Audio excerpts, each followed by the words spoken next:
The Morrison Family Investment Group met quarterly in my father's study, a wood-paneled room that smelled of old money and older leather. 23 family members gathered around the mahogany conference table, representing 4 generations of Morrisons, all eager to hear about the performance of our collective $200 million portfolio. I sat in my usual spot near the door, close enough to observe but far enough away to be easily forgotten.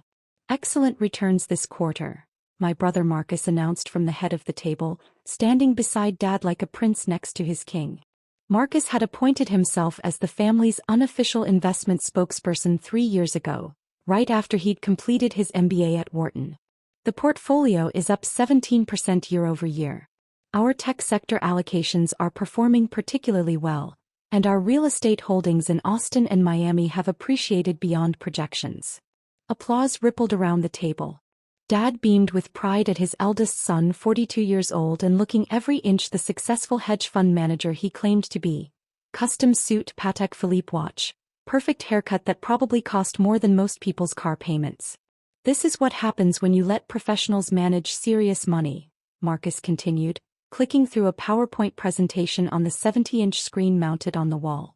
Amateur investors get emotional, make reactive decisions, chase trends. Professional investors like our team understand market fundamentals, risk-adjusted returns, and portfolio diversification strategies. I sipped my water and said nothing. Around the table, cousins and aunts and uncles nodded along, absorbing Marcus's performance like it was gospel. Most of them had no idea how investment portfolios actually worked. They just knew that their quarterly distributions kept arriving, funding their lifestyles, and Marcus took credit for all of it. Now, Marcus said, his tone shifting to something more serious, we need to discuss portfolio access going forward. There have been some concerns raised about family members who might not fully understand the complexity of our investment strategy, trying to get too involved in decision-making. My cousin Jennifer raised her hand. What kind of involvement are we talking about? Questions about specific holdings, requests to review individual investment performance, suggestions about sector allocation, Marcus replied. The kind of micromanagement that can interfere with our professional team's ability to execute strategy effectively. Sounds reasonable, Uncle Tom said. We hired experts for a reason. Let them do their jobs. Exactly, Marcus agreed. Which brings me to a proposal. I'd like to implement a tiered access system. Family members who demonstrate sophisticated understanding of investment principles would have full transparency and input rights. Others would receive quarterly summaries and distributions but wouldn't have access to the detailed portfolio management systems. How do you determine who's sophisticated? My Aunt Rachel asked. Educational background, professional experience, demonstrated investment knowledge, Marcus said smoothly. For example, I have an MBA in finance and work in asset management. Dad built his commercial real estate empire and understands market cycles. Cousin David is a CFO at a Fortune 500 company. We'd be in the first tier. Others. He paused, letting his gaze sweep the room and landing briefly on me. Others might be better served by a more simplified reporting structure. You mean people like Emma? My cousin Sarah said, following Marcus's gaze. No offense, Emma, but you work as a teacher. This is probably over your head anyway. I smiled politely. None taken. Exactly, Marcus said. Emma's a wonderful educator and we're all proud of her work with underprivileged kids. But investment management requires specific expertise that teaching elementary school doesn't provide. It's not an insult, it's just reality. I wouldn't expect her to explain portfolio beta coefficients any more than I'd expect her to ask me to teach 4th grade math. Laughter rippled around the table. Good-natured, familial laughter that wasn't meant to be cruel but landed that way nonetheless. Dad leaned forward. Marcus makes a good point. The Morrison Family Investment Group has grown beyond what your grandfather could have imagined when he started it 40 years ago. $200 million isn't play money. It requires serious oversight. And serious investors, Marcus added. People who understand what they're looking at when they review performance metrics. Emma, you still have a savings account at Community First Bank, right? Still driving that 10-year-old Subaru. I am, I confirmed. Perfect example, Marcus said, addressing the room. Nothing wrong with that lifestyle. It's practical, sensible, appropriate for a teacher's salary. But it's not the lifestyle of someone who thinks in terms of multi-million-dollar asset allocations. Emma probably has, maybe $20,000 in savings? 40 if she's been really disciplined. Something like that, I said quietly. See? That's my point. When your entire financial worldview is measured in thousands, it's genuinely difficult to conceptualize strategy at the million-dollar level. It's not Emma's fault, it's just the reality of different financial contexts. My phone vibrated in my pocket. I ignored it. So we're voting on this tiered system? Uncle Tom asked. I think we should, Marcus replied. All in favor of implementing sophisticated investor criteria for portfolio access, raise your hand. Hands went up around the table. Not everyone. Some of my younger cousins abstained, looking uncomfortable, but enough. More than enough. Dad's hand was up. Marcus's obviously. Most of the older generation who'd inherited money rather than earning it and liked the idea of being classified as sophisticated investors, even if they couldn't explain the difference between a stock and a bond. Motion carries, Marcus announced. I'll work with our legal team to formalize the criteria and notify everyone of their access level by end of month. Now let's move on to next quarter's rebalancing strategy. I'm proposing we take some profits from our tech positions and rotate into dividend-paying blue chips. More stability, less volatility. My phone vibrated again. And again. I pulled it out discreetly, glancing at the screen under the table. 3 messages from James Whitmore, the director of Whitmore Capital Management. The firm that had been managing the Morrison Family Investment Group's portfolio for 6 years. The firm I'd personally selected and contracted after conducting a comprehensive search of every major asset management company on the East Coast. James, quarterly meeting today? How are things? James. Need to discuss the Henderson acquisition opportunity. Time sensitive. James. Also, Marcus Morrison just called requesting immediate access to move 50M into a private deal. Flagging for your approval per standard protocols. I read the last message twice, then typed a response. Deny the request. I'll call you in 5 minutes. Marcus was still talking, explaining his rebalancing strategy with charts and graphs that probably looked impressive to people who didn't know that every single recommendation he was making contradicted the long-term strategy we'd actually implemented 6 years ago. The strategy that had generated those 17% returns he was taking credit for. Question, I said, raising my hand. The room went quiet. Marcus looked surprised. I rarely spoke at these meetings. Yes, Emma? He said with exaggerated patience. This rebalancing strategy you're proposing. Moving from tech to dividend stocks. What's the projected impact on our 5-year compound annual growth rate? Marcus blinked. Well, it's difficult to project with certainty. Approximately, I pressed. If we rotate $50 million from high-growth tech positions into dividend stocks yielding, say, 3 to 4% annually, what does that do to our overall portfolio performance trajectory? It provides stability, Marcus said, recovering his composure. More predictable income streams. At the cost of growth, I pointed out.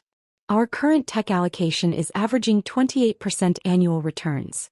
Dividend stocks might give us 4% plus some price appreciation. Maybe 8% total if we're lucky. So we're trading 28% returns for 8% returns. That's a significant haircut. It's about risk management, Marcus countered. Tech stocks are volatile. They can drop just as fast as they rise. They can, I agreed. But over the 6-year period since the current investment strategy was implemented, our tech positions have consistently outperformed broader market indices. Our Amazon position is up 412%. Apple is up 318%. Microsoft is up 294%. Why would we exit positions that are demonstrably working? Marcus's jaw tightened. Emma, with all due respect, you're reading numbers from quarterly reports without understanding the underlying market dynamics. I understand that we're in a growth phase of the market cycle, I interrupted gently. I understand that inflation is low, interest rates are accommodative, and technology companies with strong fundamentals are benefiting from structural shifts in how businesses operate. I understand that rotating out of our best-performing positions into defensive holdings is exactly the wrong move at exactly the wrong time. You teach 9-year-olds, Marcus said, his patience evaporating. You don't have the expertise to. I have the quarterly reports, I said, which show that every major investment decision made over the past 6 years has generated positive returns, and every suggestion you've made during these family meetings has been politely ignored by whoever's actually managing the portfolio. That's because the management team understands complexity that you don't, Marcus snapped. Or, I said calmly, it's because the management team receives their instructions from someone else. Someone who implemented the current investment strategy and reviews every major decision before execution. Dad held up his hand. Emma, sweetheart, you're out of your depth here. Marcus works in this industry. He understands things that... Dad, Marcus works as a client relationship manager at a mid-sized wealth management firm, I said. He doesn't make investment decisions. He schmoozes clients and plays golf. His job is sales, not portfolio management. How dare you, Marcus started. It's not an insult, I said, echoing his earlier words back to him. It's just reality. You're very good at client relations. You're personable, confident, well-networked. But you've never actually managed a portfolio of this size, never executed a major asset allocation strategy, never conducted the kind of institutional-grade due diligence required for $200 million investment decisions. And you have. Marcus demanded. You with your teacher's salary and your tiny savings account and your 10-year-old car? I have, I said simply. The room went completely silent. That's absurd, Marcus said, but something in his voice had changed. Uncertainty creeping in around the edges. I pulled out my phone and dialed James Whitmore's number. Put it on speaker before anyone could object. Emma, James answered on the first ring. Got your message about Marcus's request. I've denied the transfer and flagged it in the system. Thank you, James, I said. I'm actually at the quarterly family meeting right now. You're on speaker. There seems to be some confusion about portfolio management authority. Ah, James said, understanding immediately. Would you like me to clarify the management structure? Please. Certainly. James's voice was crisp, professional, with the authority of someone who managed billions in assets. The Morrison Family Investment Group portfolio is managed by Whitmore Capital Management under a contract established 6 years ago. The sole decision-maker for the portfolio per the terms of that contract is Emma Morrison. She approves all major investment decisions, reviews quarterly performance, and has final authority over asset allocation, manager selection, and strategic direction. Marcus had gone pale. That's impossible. I'm looking at the contract right now, James continued. Signed 6 years ago by Emma Morrison, establishing her as the beneficial owner and sole authorized decision-maker for the $200 million portfolio formerly held by Morrison Family Trust. The trust was dissolved and reconstituted as an individually managed portfolio per her instructions. Emma doesn't have $200 million, Dad said weakly. The Morrison Family Investment Group portfolio currently stands at $234 million, James corrected. Up from the initial $200 million when Emma assumed control 6 years ago. The 17% year-over-year return that Marcus mentioned earlier? That's the result of the investment strategy Emma implemented. Heavy overweight in technology sector leaders, minimal fixed income allocation, no exposure to declining industries, regular rebalancing to capture momentum while managing risk. This is insane, Marcus said, but he was looking at me now with something between horror and disbelief. Emma, if this is some kind of joke. It's not a joke, I said calmly. 6 years ago, Grandpa Morrison died and left his entire estate to me. Not to the family trust, not split among descendants, not to Dad or you or anyone else. To me. Specifically. Exclusively. $200 million in liquid assets that he'd spent 40 years accumulating. That's not possible, Dad said. The will said. The will said exactly what Grandpa wanted it to say, I interrupted. He left you the commercial real estate portfolio, Dad, which was worth about $30 million at the time. He left Marcus a $1 million trust fund. He left various amounts to other family members. And he left me everything else. The stock portfolio, the bonds, the cash holdings, the investment accounts. $200 million. Why? Marcus demanded. Why would he leave everything to you? Because I asked him to teach me about investing when I was 16 years old, I said. While you were partying at college and Dad was flipping properties, I was sitting in Grandpa's study every Sunday, learning how to read financial statements, analyze company fundamentals, understand market cycles. He taught me everything he knew about building wealth, and when he died, he trusted me to preserve what he'd built. You never told us, Dad said. Grandpa made me promise not to, I replied. He said the money would corrupt the family if everyone knew about it, turn us into people fighting over inheritances instead of building our own successes. He made me promise to keep it quiet, manage it responsibly, and only reveal the truth if it became necessary. And it's necessary now? Marcus asked bitterly. It became necessary the moment you tried to implement a tiered access system that would exclude people you deemed unsophisticated, I said. Marcus, you don't have access to the portfolio. You never did. You've been attending these quarterly meetings and presenting my investment results as if you had something to do with them, taking credit for returns that you didn't generate, and lecturing family members about investment sophistication that you don't actually possess. The quarterly distributions, Aunt Rachel said slowly. The money we all receive, where does that come from? From me, I said. Grandpa wanted the family to benefit from his legacy, so I set up a distribution system. Every family member receives quarterly payments proportional to their relationship to Grandpa. Children get more than grandchildren, grandchildren get more than great-grandchildren, but everyone gets something. Last year, the family collectively received about $12 million in distributions. This year, it'll be closer to $14 million based on portfolio performance. You've been giving us money, Uncle Tom said, while we treated you like you couldn't balance a checkbook. I have, I confirmed. And I'm fine with that, honestly. I don't need recognition or gratitude. I live comfortably on my teaching salary, which I actually enjoy despite what Marcus thinks. The portfolio money just accumulates and generates returns, and I'm happy to share those returns with family. Then why reveal it now? Dad asked. Why not just let things continue as they were? Because Marcus just tried to access $50 million for a private deal without my approval, I said, looking directly at my brother. James flagged it per our standard protocols.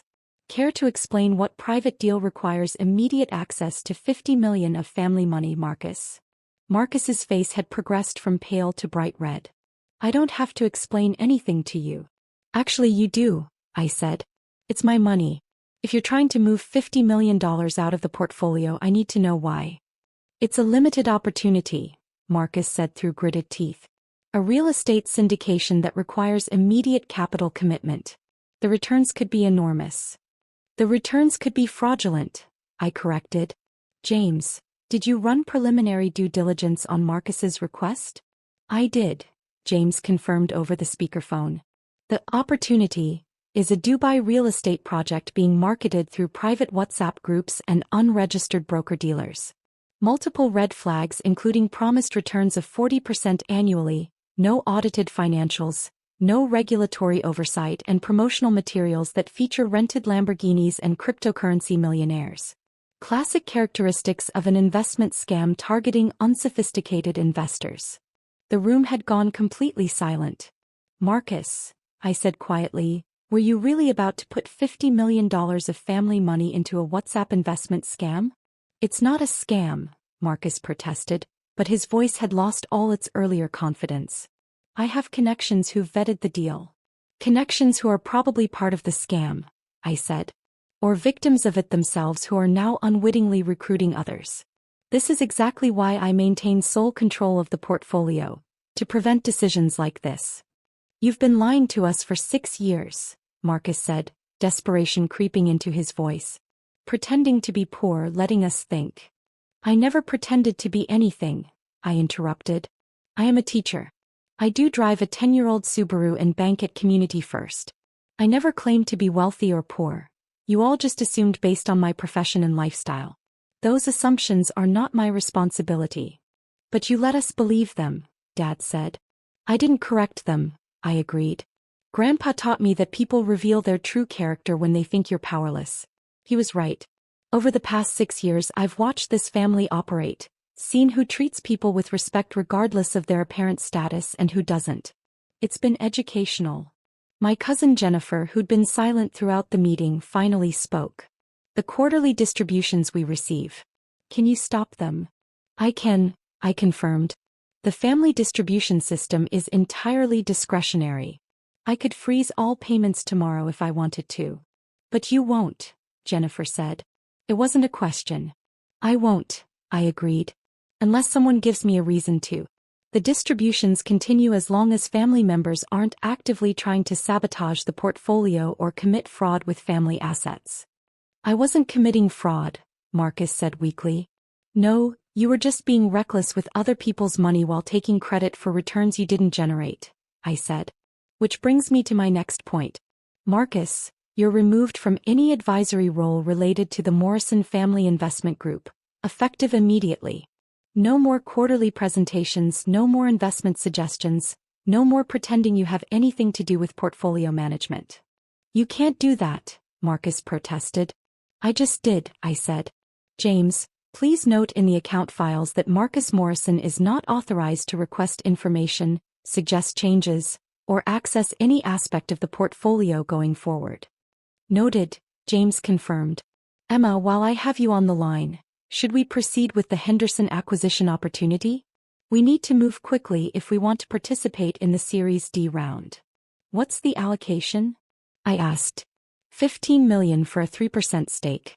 Company is projecting IPO within 18 months at a valuation that would give us 8-to-1 return on investment. Run the full diligence package, I said.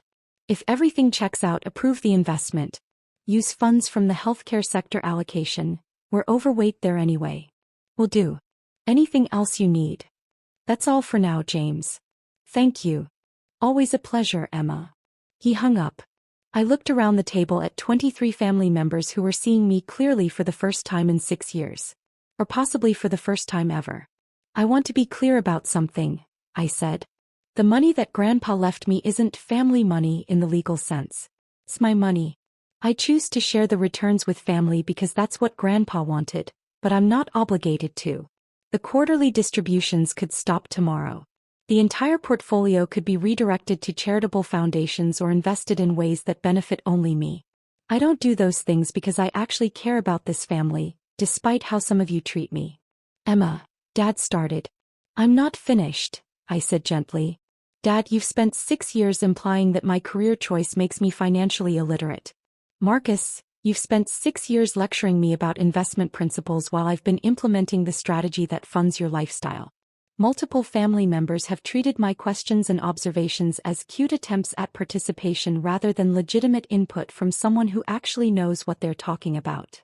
We didn't know, Aunt Rachel said. You didn't ask, I replied. Not once did anyone wonder how I could afford to live comfortably on a teacher's salary with no apparent financial stress. Not once did anyone question where the quarterly distributions were actually coming from or who was making the investment decisions that generated them. You all just assumed Marcus was responsible because he looks and acts like what you think a successful investor should look like. What do you want from us? Dad asked quietly. Honestly, nothing, I said. I don't need apologies or recognition or changed behavior. I've been managing just fine without any of that for 6 years. But Marcus's attempted $50 million withdrawal forced me to reveal everything, and now that it's out in the open we need new rules. What kind of rules? Uncle Tom asked. First, no more investment suggestions from family members unless they're coming through proper channels with actual analysis backing them up, I said. Second, quarterly meetings continue, but they're informational only. I'll present the results, answer questions, explain strategy, but decisions remain mine alone. Third, the tiered access system Marcus proposed is dead. Everyone gets the same level of transparency. Quarterly reports, annual summaries, and access to me if they have legitimate questions. That seems fair, Jennifer said. Fourth, I continued, and this is non-negotiable. Anyone who tries to access portfolio funds for personal investments, loans, or opportunities, without my explicit approval will have their quarterly distributions suspended permanently. This is a family investment portfolio, not a personal ATM. Marcus looked down at the table. Are we clear? I asked. Nods around the table. Some reluctant, some relieved, all of them understanding that the family dynamic had just shifted in a fundamental way. Good, I said. Now, unless there are questions about the actual portfolio performance, I think we're done here. I have a question, Cousin David said. He was the CFO Marcus had mentioned earlier, one of the few family members with actual financial expertise. The Henderson acquisition James mentioned. That's Henderson Medical Technologies. It is, I confirmed. They're revolutionizing diagnostic equipment, David said. If their IPO hits projected valuations, that $15 million investment could be worth over $100 million in 2 years.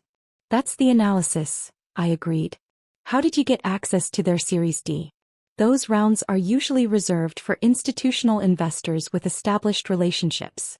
I've been investing in medical technology companies for 4 years, I said. Built relationships with founders, participated in earlier rounds for other companies, established a track record. Henderson's founders approached me directly. You have a reputation in the medical tech investment community, David said slowly, realizing something. I have a reputation in several investment communities, I confirmed. Medical technology, artificial intelligence, renewable energy, cybersecurity. I've made 43 investments over the past 6 years across those sectors. 31 have generated positive returns. 8 are still in early stages. 4 failed completely. The portfolio you all benefit from is just one part of a larger investment strategy. How much? Dad asked. Total. How much are you managing? I hesitated, then decided there was no point in half-truths anymore. Across all portfolios including the Morrison family holdings, approximately $760 million. The silence that followed was absolute. $750 million, Marcus said faintly. You're managing $750 million while teaching 4th grade. 3rd grade this year, I corrected. And yes, turns out you can do both if you manage your time well and don't waste energy on things that don't matter. Like impressing your family, Aunt Rachel said softly. Like impressing anyone, I said. Grandpa taught me that real wealth doesn't announce itself. Real success doesn't need validation. You build something good, you protect it, you share the benefits with people you care about, and you don't worry about whether anyone understands or appreciates what you've done. He would be proud of you, Dad said, and for the first time in years he sounded like he actually saw me as something other than his underachieving younger child. I hope so, I said. He gave me an incredible gift. Not just the money but the knowledge and trust that came with it. I've tried to honor that gift by managing it responsibly and using it to benefit people beyond myself. The teaching, Jennifer said. You really do it because you want to, not because you need the income. I really do, I confirmed. I love teaching. I love working with kids, seeing them learn and grow, making a difference in their lives. The investment management is intellectual stimulation and financial security. The teaching is purpose. I need both. Marcus had been silent for several minutes, processing everything. Finally he looked up. I'm sorry, he said quietly. For the way I talked to you. For taking credit for your work. For trying to access money that wasn't mine to touch. I accept your apology, I said. But Marcus, you need to understand something. The Dubai real estate deal? That would have destroyed this family. $50 million gone, no legal recourse, probably criminal charges for whoever authorized the transfer. You were 10 minutes away from losing everything. I know, he said. I wanted to prove I could generate returns like the portfolio was showing. I wanted to be the successful investor everyone thought I was. The opportunity seemed perfect. High returns, exclusive access, a chance to finally earn the credit I'd been taking. That's how scams work, I said not unkindly. They prey on ego and ambition. They make you want to believe so badly that you ignore the warning signs. How did you know? Marcus asked. How did you know it was a scam? Because I've seen 100 pitches like it, I said. When you manage serious money, scammers come out of the woodwork. Guaranteed returns, exclusive opportunities, limited time offers. They all use the same playbook. Real investments are boring. They involve audited financials, regulatory compliance, transparent deal terms, and modest return projections. Anything that promises wealth without risk is lying. So what happens now? Dad asked. With the family, with the portfolio, with everything? Nothing changes operationally, I said. I continue managing the investments, family members continue receiving distributions, life goes on. The only difference is now you all know who's actually doing the work. And Marcus? Uncle Tom asked. Marcus is still family, I said. He still receives his quarterly distribution. He's just not representing himself as the portfolio manager anymore. If he wants to repair his reputation, he'll do it through his actual job, not by taking credit for mine. My phone buzzed. Another message from James.